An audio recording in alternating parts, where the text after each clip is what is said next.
যারা নেতা কর্মী বিএনপির, বাংলাদেশ জাতীয়তাবাদী দলের উপজেলা এবং পৌরসভা নেতৃবৃন্দ এবং সহযোগী সংগঠন নেতৃবৃন্দ সবাইকে অসংখ্য ধন্যবাদ।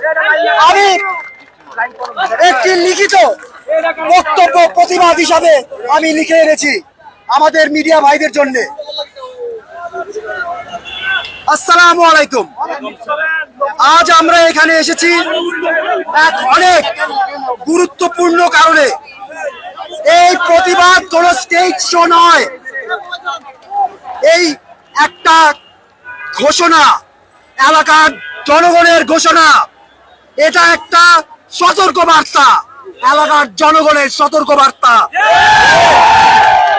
16ই মে হাসনাত আব্দুল্লাহ, এনসিপির দক্ষিণ অঞ্চলের প্রধান সমন্বয়ক, দেবিদ্বারের কৃতি সন্তান, একজন তরুণ নেতা হিসাবে তিনি অনেক কিছু করতে পারেন। তিনি জুলাই আগস্ট বিপ্লবের অন্যতম প্রধান ছাত্র সমন্বয়কারী, আওয়ামী লীগ নিষিদ্ধ একজন গুরুত্বপূর্ণ ভূমিকা পালনকারী। আমার ভাইয়ের প্রতি আমার শুধু সর্বোচ্চ শ্রদ্ধা রয়েছে, কিন্তু এই বক্তব্য তার রাজনৈতিক পরিপক্কতার প্রদর্শন নয়। হাসনাত বলেন বিএনপি নাকি আওয়ামী লীগের টাকায় চলে। এটা স্পষ্ট রাজনৈতিক বিপক্ষতার প্রমাণ। আমরা রস্ত নয়, কিন্তু আমরা আহত।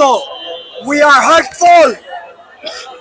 এই বক্তৃতার কেউ নিজের মতামত বলে চড়িয়ে দিতে পারে, কিন্তু আমাদের জন্য এটা একটা গভীর অপমান। আমাদের শহীদ রাষ্ট্রপতি জিয়াউর রহমানের আদর্শের অপমান, শহীদ রাষ্ট্রপতি জিয়াউর রহমানের অপমান।